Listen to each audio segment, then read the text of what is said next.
Hi guys, my name is Claire Lambert and I am the director and main shareholder for That Marketplace. This quick business presentation will just give you a quick overview about what the business is, some key aspects of the organisational structure, risks that we face, legalities that we face, and just a little bit about the culture and why we developed the business. So what is That Marketplace? That marketplace is an online store which will distribute vegan goods and produce across the nation. Our aim is to create a one-stop online marketplace where people can buy both vegan produce such as fruit, vegetables, flowers, milks, and vegan cruelty-free products. So think skincare, bags, reusable nappies, that kind of thing. So why go vegan? Market research company Euromonitor International shows that the Australian vegan food market is currently the third fastest growing globally and is worth today around 136 million, but that's predicted to jump up to 250 million before 2020. So we've done this to kind of gain our share of the market before that explodes and there's competition everywhere. Our business structure. So we've set That Marketplace up as a private incorporated business. This has been done because for the main reason that the business is a separate legal entity to that of its shareholders. So that limits liabilities in the event that the company gets sued. It limits the liability for shareholders like myself. The money that the business makes is its own, and the debt that the business incurs is its own. So not completely eliminated, but very much the lesser of liabilities as compared to a sole trade or a partnership. So another reason is capital that can be raised by selling shares of the business to investors. So this eliminates the need or the potential need for going to a financial institution to get a loan. Business decisions and operations are controlled by directors, myself. So even though we have shareholders, the main operations of the business are still in my hands, although I will obviously be keeping the best interest of the shareholders in mind at all times.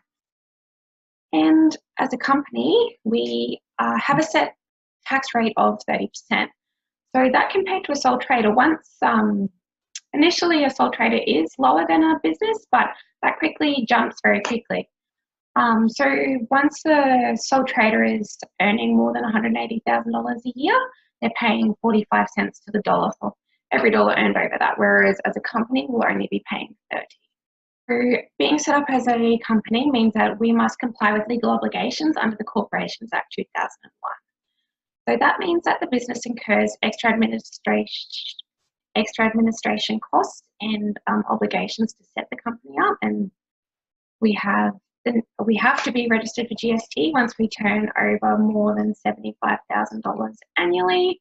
The business has to lodge its own tax return. So being a director, I will have to lodge my personal tax return and the company will need to lodge its own as well. And we must be registered with the Australian Securities and Investments Commission, otherwise known as ASIC in Australia. Organisational structure. So as you can see, I've tried to keep the business structure or the pro structure relatively flat. So at the top, we've got shareholders, currently myself, director who is also myself, and then the rest of the company. We really want the team to collaborate and feel comfortable with each other. So we've got HR and risk management, and again, I've lumped these in together for the sake of this presentation. We have customers, service and sales. We've got accounts, procurement, so they're dealing with billing and invoicing and who are we going to supply, who are we sourcing suppliers. Marketing and warehousing, dispatch has got to pick and pack. So why did we go with the flattened structure? Communication and teamwork encouraged for adopting flat organisational structures with fewer hierarchical levels. This enables employees the autonomy to make better use of their skills and contributions of increased value to the business. This is very much tied with the culture of the organisation. So what we want to achieve is everyone in that bottom line works together, and obviously top and above, so that everyone can collaborate and be part of a team and work more effectively together. So this ties very strongly with organisational culture, and I'll explain what that means. Organisational culture is the shared beliefs and values held within an organisation and is the foundation of which a happy and healthy work environment is created upon. So these shared values between employees and the business result in higher and more effective levels of communication, job satisfaction, employee retention is high. So that means that people like their job, they want to stay, and they're going to stay with us for a long time. That's really important because the costs of actually training and getting those new staff, not just the loss of staff's valuable knowledge, is very high. How are we going to do this? So we're going to create some policies, visions and goals. So everyone in the company knows what the business is working towards. We want to strive to give staff the autonomy and the opportunity to share their ideas and put them into action. So this will hopefully retain highly skilled, innovative, effective employees who work with the business best interest in mind. We're going to encourage teamwork. So with visions in mind, our staff will care about sustainability and the greater good. They'll be able to share their ideas with the team. They'll be able to talk about new products, marketing campaigns, and new suppliers, etc. So again, I go back to that business structure. So somebody in sales or dispatch might have a good idea, or they might be talking to a customer. They can then go to marketing, put their new idea or marketing campaign or new product. So we want to really collaborate and move between departments. So we're going to invest in staff training. This is important not just to expand staff knowledge, but to help out and uplift possibly underperforming employees, and this will help potentially minimise the risk of having a toxic work environment. And last but not least, and probably most important, is good leadership. Employees will feel encouraged and supported by management in all aspects of both their work and their personal situations, because we know that their personal situations are going to affect their work. Okay, so I'll quickly touch on our SWOT analysis. So that's the strengths, weaknesses, opportunities, and threats. And as you can see, I have put globalization in there in the middle, and I'll talk about that last. So strengths of the business is currently being vegan is very highly trending at the moment. So you can't miss it. It's in social media news everywhere. So even if it's not our marketing, they're going to see some marketing, and that we all know that we can Google search something and then that leads to somebody else's business. So we're going to have an effective online presence, both website and social media. Our marketing campaigns are going to be aggressive to achieve maximum brand exposure. And most importantly, our staff are going to be a massive strength of the business. So they're going to be a highly effective team, tech savvy, and they're going to want to succeed. So weaknesses is obviously the capital required to start up. As with any business, we don't have any reputation, so we'll be building that right from the word go. Our products are reliant on suppliers, so we aren't ourselves making or manufacturing the products we're selling. So if a supplier does go bankrupt, or their produce they could be hit by natural disaster and we don't have the availability to on-sell that product anymore. Shipping costs for online orders may be an issue. So if a customer only wants something small, it may not be worth the effort or the money of paying post on not a very large order. And currently we don't have an app for customers to use. However, opportunities, as you can see at the bottom, that is an opportunity. We can create an app for future use. The earlier the business is established, the greater the market share can be gained. New products can continually be added to the range. Global opportunities may exist if the company experiences the intended growth. So we might be able to have a warehouse in America or Asia and build a brand overseas as well. And of course, franchise opportunities. So we might be able to have little local outlets where people don't need to rely on that online ordering that incurs that shipping cost. They can go to their local outlet. So threats of the business is, given that it is a highly trending and expanding market, our competition within the market will be expanding rapidly. And with expanding competition, availability of products could decline from suppliers. And of course, natural disasters. So given that we are going to be doing a lot of fresh produce, there'll the weather's going to affect that. So if it's flooding where they're growing broccoli, we may not be able to supply that to customers. So on a globalization, globalization gives us so many good things. So we have an open, the world is at our fingers. So we've got instant communication to pretty much anywhere globally. And I say that's a strength, but it's also a weakness because that also opens up a global community of competition for us. So even though Australian consumers may be seeing us, they're also be seeing those competitions from the United States. So for every aspect that globalization gives us, it's also giving that to our competition. And our risk register. So I've decided to give pretty much what I would like to say an everyday risk. So the potential of this risk, which is fresh produce being spoiled, so that being fruit and vegetables, is highly likely.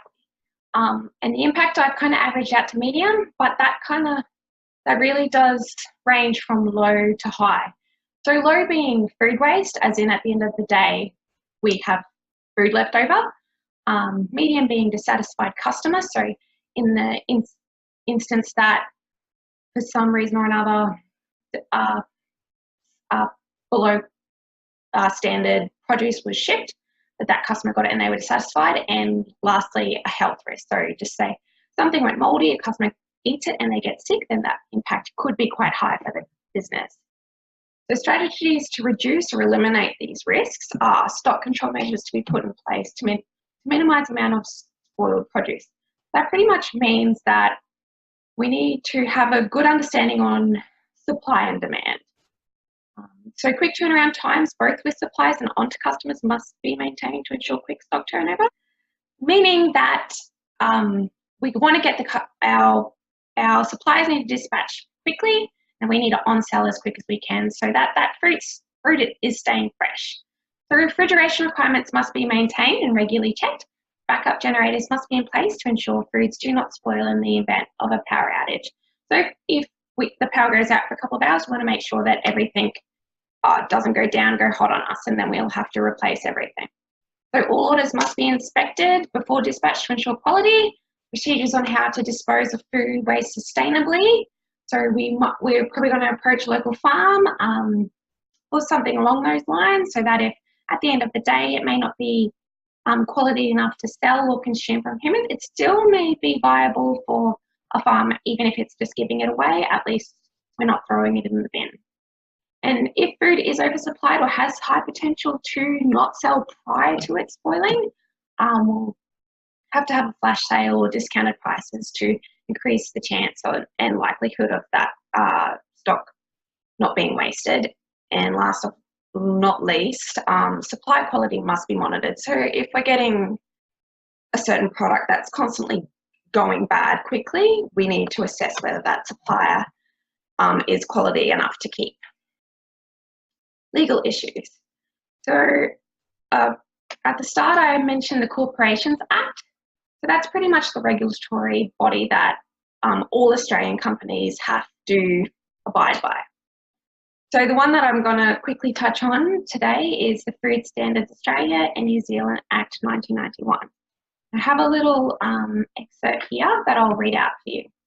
So it states that this section sets out the requirement that a food that is sold as jam must be jam, as defined, and comply with the compositional requirements that currently in Clause 2 of Standard 2.3.2, that if the name of a fruit or fruits appear on the label of a package of jam, the fruit must contain at least 40% of that fruit or fruits, and jam must contain at least 65% water soluble solids. So what this act means for us is that our labelling that our suppliers are giving us and what is in the actual product meets regulation standards, so that it's not misleading or false information. Obviously, there are more standards other than jam that's in the Food Act, but not all standards are applicable to us. So obviously, being vegan, we won't be doing the meat, fish, eggs, dairy. None of those standards within that act will take into effect with our business. How will we adhere by those standards? So first and foremost, we're going to support local Australian businesses. So where we can, we're going to try and avoid importing, because once we start importing, we have even more legislation that we need to abide by. We will make sure our suppliers are upholding ethical and high standards of business. This is really important. And we're going to ensure that their products comply with regulatory standards. So that's going to be back and forward between our suppliers and make sure they're doing what they need to be doing. That sums up my presentation for today. I hope you found it informative, although quick. In the following slides, you'll find some references and a link to this presentation if you'd like to view it again. If you have any questions, please feel free to contact me. Thank you again.